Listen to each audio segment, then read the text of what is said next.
அனைவருக்கும் வணக்கம். தினம் ஒரு குரல் வழியாக உங்களை சந்திப்பதில் பெரும் மகிழ்ச்சி அடைகின்றேன். ஒரு காலத்தில் நம் முன்னோர்கள் ஆண்டுகள் பல வாழ்ந்து வந்தனர் இந்த மண்ணில்.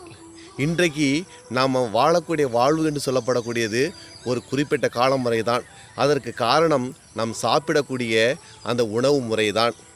அந்த உணவு முறை என்று சொல்லப்படக்கூடியது இன்றைக்கு ஃபாஸ்ட் ஃபுட்னு சொல்லப்படக்கூடிய விரைவு உணவகத்தில் போய் நம்ம சாப்பிடுவதனால தான் காசு கொடுத்து இன்றைக்கி நோயை நம்ம விலைக்கு வாங்கி கொண்டு இருக்கின்றோம்.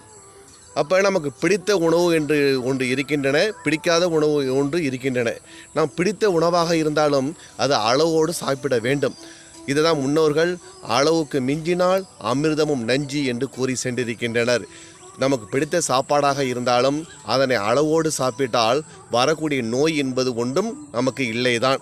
இதனை தான் வள்ளுவ பெருந்தகையும் மாறுபாடு இல்லாத உண்டி மறுத்து உண்ணின் ஓறுபாடு இல்லை உயிருக்கு என்பதனை அழகாக கூறி செல்லுகின்றார்.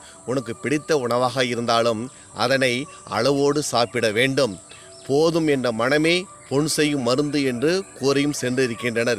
நமக்கு பிடித்த உணவாக இருந்தாலும் அது அளவோடு சாப்பிடுகிற பொழுது நமக்கு எந்த நோய்களும் கிட்டே வராது தான். ஆனால் அதனை அளவுக்கு அதிகமாக சாப்பிடுகிற பொழுதுதான் கண்ட வியாதிகள் நோய்களால் நம்மளை வந்து சென்றடைகின்றன.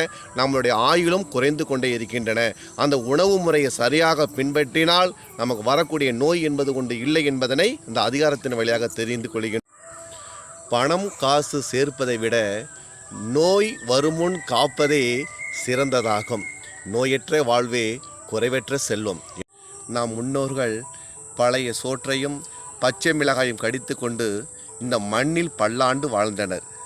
ஆனால் நாமோ ஃபாஸ்ட் ஃபுட் என்று சொல்லிக்கொண்டு ஃபாஸ்டாக போய்கொண்டே இருக்கின்றோம் என்பதனை முதலில் உணருங்கள். மேலும் வேறொரு அதிகாரத்தின் வழியாக சந்திப்போம். நன்றி, வணக்கம்.